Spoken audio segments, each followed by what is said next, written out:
വന്നപ്പോഴാ അവന്മാർ ഒരു കിഡ്നാപ്പിങ് അതുമൂലം കല്യാണം ഇപ്പം മുടങ്ങിയാണേ. വേണു പറയുന്നുണ്ട് എന്തായാലും മോള് ബുദ്ധിപരമായി കളിച്ചതുകൊണ്ട് വലിയ വിഷയമില്ല, അല്ലെങ്കിൽ അനന്തപുരിക്കാരറിയില്ലായിരുന്നു. എന്തായാലും അവര് ബലി കൊടുത്തിട്ടാണെങ്കിലും മോള് ഇങ്ങനെ പറഞ്ഞല്ലോ, അതുകൊണ്ട് ഭാഗ്യമായി എന്നൊക്കെ പറയുന്നുണ്ട്. രേവതി പറയുന്നുണ്ട് അതെ, മോള് ബുദ്ധി പ്രയോഗിച്ചില്ലായിരുന്നെങ്കിൽ ഇപ്പൊ കാണായിരുന്നു, ആ കല്യാണം മുടങ്ങി മോള് വീട്ടിൽ കുത്തിയിരിക്കേണ്ടി വന്നേനെ എന്നൊക്കെ പറയുന്നുണ്ട്. ഒന്നും മിണ്ടാതിരിക്കും രേവതി, നീ ഒന്ന് ഒരു വിധത്തിലാ ഈ വിവാഹം ഒന്ന് ഉറപ്പിച്ചു കിട്ടിയത്, എന്റെ ഭഗവാനെ എങ്ങനെയുള്ള നടന്നു കിട്ടണേ എന്നൊക്കെ വേണു പറയുന്നുണ്ട്. അനാമിയെ പറയാണ് ഇനി മുടങ്ങില്ല അച്ഛ, അതിനുള്ളതെല്ലാം ഞാൻ അവിടെ തിരികൊളുത്തിയിട്ടുണ്ട്. മൂത്ത രണ്ട് മരുമക്കളും ആ അനന്തപുരിയിലെ വേസ്റ്റുകളാ. ശരിക്കും ഞാനാണ് അങ്ങോട്ടേക്ക് കയറി ചെല്ലാമെന്ന ശരിക്കുള്ള മരുമകളെന്നാ അവിടെ എല്ലാവരും വല്യമ്മ സഹിതം പറയുന്നത്. എന്റെ അമ്മായിമ്മ ആ നായനയ്ക്ക് ഭയങ്കര സപ്പോർട്ടായിരുന്നു. ഇപ്പൊ ഞാനും അവരെ തമ്മിൽ തിരിച്ചിട്ടുണ്ട്, അതുകൊണ്ട് അവരിപ്പൊ എന്റെ കൂടെയാ. അത് മതി എനിക്ക്, എന്തൊക്കെ സംഭവിച്ചാലും അനിയെ കൊണ്ട് എന്നെ വിവാഹം കഴിപ്പിക്കുള്ളൂ അവർ എനിക്ക് വാക്ക് തന്നിട്ടുണ്ട്. അതിനിടയിൽ ആ നന്ദു എന്നൊക്കെ പറയുന്നുണ്ട്. പൊന്നുമോളെ ഇനി വിവാഹം കഴിയുന്നവരെ മോള് പുറത്തേക്കെങ്ങും പോകണ്ട, ആ ഗുണ്ടകള് ഇപ്പോഴും വെയിറ്റ് ചെയ്തിരിക്കായിരിക്കും എന്നൊക്കെ പറയുമ്പോഴേക്കും രേവതി പറയുന്നുണ്ട്, വേണു പറയാണ് അതിന് അടച്ചിരുന്നിട്ടും പറഞ്ഞിട്ടും പ്രയോജനമൊന്നുമില്ല. കാരണം ഗുണ്ടകളെ തല്ലി തുറന്ന് അകത്തേക്ക് വരും. അതിന് മുമ്പ് അവരെ പറഞ്ഞ് എങ്ങനെയെങ്കിലും സമാധാനിപ്പിച്ചു നിർത്താം എന്നൊക്കെ പറയുമ്പോൾ എന്ത് ചെയ്യാനാ, ഇനി കല്യാണത്തിന് ആപ്പാടെ 2-3 ദിവസമേ ഉള്ളൂ എന്ന് രേവതി പറയുന്നുണ്ട്. ഈശ്വര, ഈ കല്യാണം കഴിഞ്ഞു കണ്ടാൽ മതിയായിരുന്നു, സമാധാനം ആയനെ എന്നൊക്കെ പറയാണ്. ഈ സമയത്ത് വേണു പറയുന്നുണ്ട് നീനും മിണ്ടാതിരിക്കുക, അതൊക്കെ നടക്കും എന്ന് പറയാണ്. എങ്ങനെ നടക്കാനാ, വിവാഹത്തിന് അന്ന് വന്ന് പ്രശ്നം ഉണ്ടാക്കിയ എന്ന് നമ്മൾ ചെയ്യുക എന്നൊക്കെ ചോദിക്കുന്നുണ്ട് കേട്ടോ. അതൊക്കെ അപ്പൊ നമുക്ക് നോക്കാം എന്ന് പറയുന്നുണ്ട്. മോളെ ഇടയ്ക്ക് കയറി നന്ദുവാണേലും ആരാണേലും മോള് നോക്കണ്ട, ഈ വിവാഹം എങ്ങനെയെങ്കിലും നടക്കണം. മോക്കറിയാലോ എന്ത് മാത്രം കടങ്ങളാണെന്ന്. അവരെല്ലാം പറഞ്ഞു നിർത്താന് നമുക്ക് ഈ ഒറ്റ കല്യാണം കൊണ്ടാ അവരെല്ലാം ഇപ്പൊ അടങ്ങി നിർത്തുന്നത്. അനന്തപുരിയിൽ നിന്ന് എങ്ങനെയെങ്കിലും ക്യാഷ് ഉണ്ടാക്കി അവർക്കൊക്കെ കൊടുത്ത് പയ്യെ പയ്യെ കടങ്ങൾ വിടണം. ഇനി എനിക്കാണല്ലോ 3 ബ്രാഞ്ചിന്റെ ചുമതല, ആ സ്ഥലത്തേക്ക് എന്റെ മോളും കൂടി എങ്ങനെയെങ്കിലും കടന്നു ചെല്ലണം. അങ്ങനെ പതിയെ പതിയെ അച്ഛനും അങ്ങോട്ടേക്ക് വരാം, ആ സാമ്രാജ്യം നമുക്ക് പിടിച്ചേക്കണം എന്നൊക്കെ വേണുവും അനാമിയും കൂടി പ്ലാൻ ചെയ്യുന്നു കേട്ടോ. എന്നിട്ട് പറയാണ് എന്തായാലും അവളുമാരെ മോളെ രക്ഷിച്ചതാ, അതുകൊണ്ട് ഒരുപാട് അങ്ങ് മോള് പോയിട്ട് അവളുമാരെ ഉപദ്രവിക്കരുതെന്ന് പറയുമ്പോൾ അച്ഛ എന്നെ നിലനിൽപ്പിന് വേണ്ടിയിട്ട് ഞാൻ എന്തും ചെയ്യും, അത് ആരും കൈകടത്തണ്ട, എന്തൊക്കെ ചെയ്യാൻ പറ്റുമോ അതെല്ലാം ഞാൻ ചെയ്യും എന്നൊക്കെ അവൾ ഇങ്ങനെ പറയുന്നുണ്ട് കേട്ടോ. പിന്നീട് കാണിക്കുന്നത് മുത്തശ്ശിനെയാണ്. മുത്തശ്ശിന് തീരെ സുഖമില്ല കേട്ടോ. മുത്തശ്ശി ഇന്ന് പറയുന്നുണ്ട് വല്ലാത്തൊരു ക്ഷീണം പോലെ, 2 ദിവസമായിട്ട് എനിക്ക് ഒട്ടും അനങ്ങാൻ വയ്യ, നമുക്ക് ഹോസ്പിറ്റലിൽ പോവാം. അതൊന്നും വേണ്ട വസുന്ധരെ, നമുക്ക് ഹോസ്പിറ്റലൊന്നും പോവണ്ട.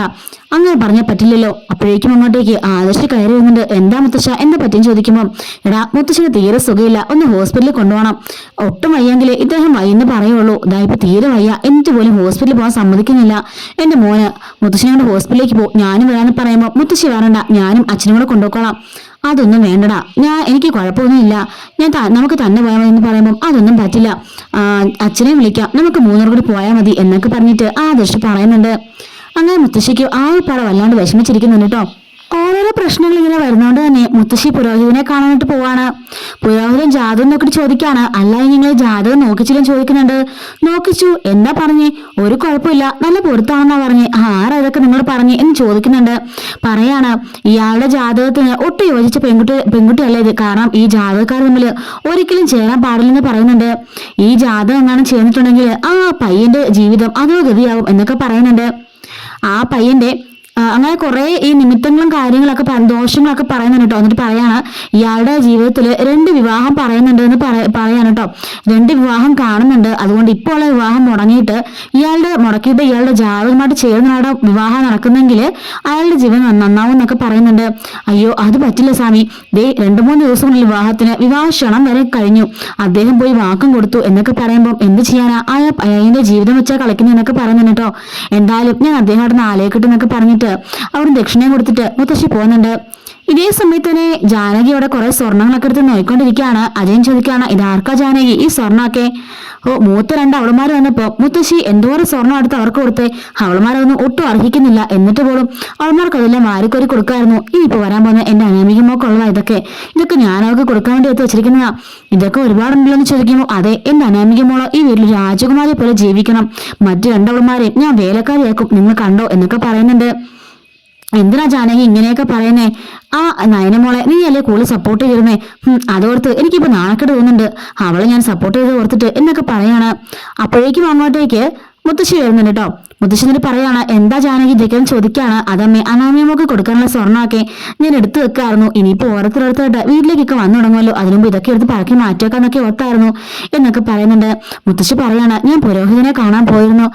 എന്നിട്ട് എന്ത് പറഞ്ഞമ്മേ? അദ്ദേഹം പറഞ്ഞത് ഈ വിവാഹം നടക്കാൻ പാടില്ലെന്ന. വളരെ ദോഷമുള്ള ഒരു ജാതകക്കാർ രണ്ടുപേരും വളരെ ദോഷമുള്ള ജാതകക്കാരാ, അവർ തമ്മിൽ ചേരാൻ പാടില്ല എന്നാ പറയുന്നത്. അത് മാത്രമല്ല, അവന്റെ ജാതകത്തില് 2 വിവാഹം കാണുന്നുണ്ടെന്ന് പറയുന്നുണ്ട്. അവനല്ലെങ്കിൽ തന്നെ ഈ വിവാഹത്തിന് യാതൊരു താല്പര്യമില്ല. ഈശ്വര, എന്തൊക്കെ സംഭവിക്കും, എനിക്കൊരു പിടുത്തവും കിട്ടുന്നില്ലെന്ന് പറയുമ്പോഴേക്കും ജാനകി പറയുന്നുണ്ട്, അമ്മേ, ഇനി എന്തൊക്കെ സംഭവിച്ചാലും അനാമികയായിരിക്കും എന്റെ മരുമോള്. ഞാൻ തീരുമാനിച്ചു കഴിഞ്ഞു. ഇനി 2-3 ദിവസം മാത്രമേ വിവാഹത്തിന് ബാക്കിയുള്ളൂ. ഇതെല്ലാം അവളുമാരുടെ കളിയാ, ആ നയനയുടെ കളി എന്നൊക്കെ പറയുമ്പോൾ, നയനയോ മോൾ എന്തൊക്കെയാ മോളെ പറഞ്ഞു ചോദിക്കുന്നുണ്ട്.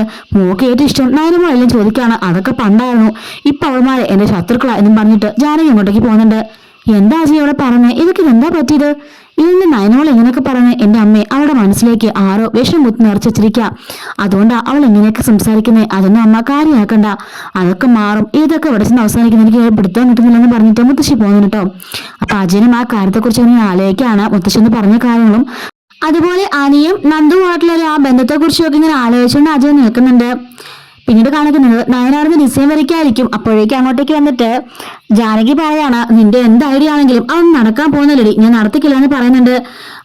ചെറിയമ്മ എന്തൊക്കെയാ പറഞ്ഞ് എന്നെ ഏറ്റവും സപ്പോർട്ട് ചെയ്തും എന്നെ ഒരുപാട് സ്നേഹിച്ചതും ചെറിയമ്മയല്ലേ? ചെറിയമ്മ എന്ത് ഇങ്ങനെയൊക്കെ ഇപ്പൊ സംസാരം ചോദിക്കാണ്? അതിനൊക്കെ എനിക്കിപ്പോ ലജ്ജ എന്നാണ്. ദേവിയാനിയും ജലജയൊക്കെ പറഞ്ഞ നിന്നെ വിശ്വസിക്കരുത്, നീ കള്ളിയാണെന്ന്. അപ്പൊ ഞാൻ ഒന്നും വിശ്വസിച്ചില്ല. നീ ഉള്ളിൽ ചിരിച്ചുകൊണ്ട് പുറമെ ഉള്ളിൽ ഇങ്ങനെ ദ്രോഹം ചെയ്യുന്നതിന് പുറമെ ചിരിക്കുന്നവളാണെന്ന് ഞാൻ അറിഞ്ഞില്ല. നീ സ്വാർത്ഥി അങ്ങനെ ചേച്ചിക്കാൾ അപ്പുറം നിനക്കും കാശും മടത്തുള്ള ആർത്തി. നിനക്ക് നിന്റെ ചേച്ചിക്ക് മേളെ ഒരാൾ വരാൻ പാടില്ല, അതാണ് നിന്റെ ഉദ്ദേശം. നിന്റെ അനിയത്തിയെ അവളെ ഇങ്ങോട്ട് കൊണ്ടുവരാനായിരിക്കും നിന്റെ ഉദ്ദേശം എന്നൊക്കെ പറയുന്നുണ്ട്. ചെറിയമ്മ അങ്ങനൊന്നും പറയില്ലേ, എനിക്കാണ് ഒരു ഉദ്ദേശമില്ല. ഒരിക്കലും നയനെയും നന്ദുവിനെയും അനിയനെയും ഇങ്ങനെ ഒഴിപ്പിക്കില്ല എന്നൊക്കെ പറയുന്നുണ്ട്. എനിക്കറിയാതെ നിന്റെയൊക്കെ അറിവായിരിക്കും ഇതൊക്കെ. അവളുടെ ആ കിഡ്നാപ്പിക്കും നിന്റെയൊക്കെ പ്ലാനിങ് അല്ലടി, എനിക്ക് മനസ്സിലായില്ല. ഇനി നിങ്ങൾ എന്തൊക്കെ തലകുത്തി മറിഞ്ഞാലും അനിയും അനാമികയായിട്ടുള്ള വിവാഹം നടക്കുള്ളൂ. ഞാൻ ജീവനുണ്ടെങ്കിൽ അത് നടത്തുള്ളൂ എന്നൊക്കെ ജാനകി പറയുന്നുണ്ട്. ചെറിയ സത്യമായിട്ടും എങ്ങനെയൊന്നും ഞാൻ ചിന്തിച്ചിട്ട് കൂടെ ഇല്ല. നീ പറഞ്ഞ പോലെ അനി നിന്നോടുള്ള ആ ബന്ധം അത് സത്യമല്ലേ? അത് ചെറിയമ്മ ആ സത്യം തന്നെയാ. പക്ഷെ ഞാൻ അവരോട് പറഞ്ഞ് അതൊക്കെ ക്ലിയർ ചെയ്തിട്ടുണ്ട്. ഇനി ഒരിക്കലും അവരുമില്ല യാതൊരു ബന്ധമില്ലെന്നും ഒക്കെ പറഞ്ഞിട്ടുണ്ട്. അതുപോലെ തന്നെ അതിന്റെ മനസ്സിൽ ഇനി ഒരിക്കലും അനി ഉണ്ടാവില്ലെന്നും പറഞ്ഞിട്ടുണ്ട്. അതുകൊണ്ട് ഒരിക്കലും സംശയിക്കല്ലേ ചെറിയമ്മേ, ഞങ്ങൾക്ക് അങ്ങനെ യാതൊരു ഉദ്ദേശവും ഇല്ലെന്നൊക്കെ പറയാൻ കേട്ടോ. എനിക്കെല്ലാം മനസ്സിലായി. എന്തൊക്കെയാണെങ്കിലും ഇനി നീ ഏറ്റവും ശത്രു. എന്റെ മോള് വരുന്ന കാത്തിരിക്കാൻ ഞാൻ വന്നു കഴിയുമ്പോൾ നിന്നെ ഇവിടെ ഞാൻ അടിച്ചിറക്കും എന്നൊക്കെ പറഞ്ഞിട്ട് ജാനകി അവിടുന്ന് പോകുന്നുണ്ട്. ജാനകി പറഞ്ഞൊക്കെ ഓർത്ത് ഇങ്ങനെ നയന അവിടെ വിഷമിച്ച് കരഞ്ഞുണ്ടൊക്കെ ഇരിക്കുന്നുണ്ട് കേട്ടോ. ശരിക്കും ജാനകിയോട് ഞാൻ ചോദിക്കുന്നുണ്ടായിരുന്നു, ആരാ അമ്മയുടെ മനസ്സിൽ ഇനി വിഷം കുത്തി വെച്ചേന്ന്? എന്റെ മനസ്സിലേക്ക് ആരും വിഷം കുത്തി വെച്ചതല്ല, നീ ആ വിഷം, നീയാണ് കാളകൂടെ വിഷം. അമ്മയിൽ നിന്ന് എല്ലാവരും സ്നേഹിക്കുന്നവരൊക്കെ അഭിനയിച്ച് എന്തോ തകർപ്പായിരുന്നു നീ. ഇപ്പം ഒരുത്തി പുറത്തുനിന്ന് വരാൻ പോകുന്ന അറിഞ്ഞപ്പം അവളുടെ അനിയത്തിനെ പതിയെ ഇങ്ങോട്ടേക്ക് കയറ്റി നോക്കുക. എനിക്ക് ഏറ്റവും ഇഷ്ടം നിന്നെയായിരുന്നു. ആ ഒരു ഇതല്ലേ നീ അവസരം നീ മുതലാക്കി എടുത്തത്. ആ വഴി നീ നിന്റെ അനിയത്തിനെ പ്രേമിപ്പിച്ചല്ലേ? എല്ലാം എനിക്ക് മനസ്സിലായി. നിന്റെ ഒരു ഉദ്ദേശം നടക്കാൻ പോകുന്നില്ല എന്നൊക്കെ പറഞ്ഞ് ദേഷ്യപ്പെട്ടിട്ട് ജാനകിയോടന്ന് പോകുന്നുണ്ട്. അങ്ങനെ ആ വീട്ടിൽ ആകെപ്പാടെ പൊട്ടിത്തൽ നടക്കാണ് കേട്ടോ. അപ്പൊ ഇതിനുശേഷം ഒരുപാട് സംഭവങ്ങൾ നടക്കുന്നുണ്ട്. അതെല്ലാം നമ്മൾ ഓരോ അപ്ലോഡ് ചെയ്യുന്നതായിരിക്കും കേട്ടോ. മിസ്സായിരിക്കാൻ ചാനൽ ഇപ്പോൾ തന്നെ സബ്സ്ക്രൈബ് ചെയ്യണം. Thanks for watching.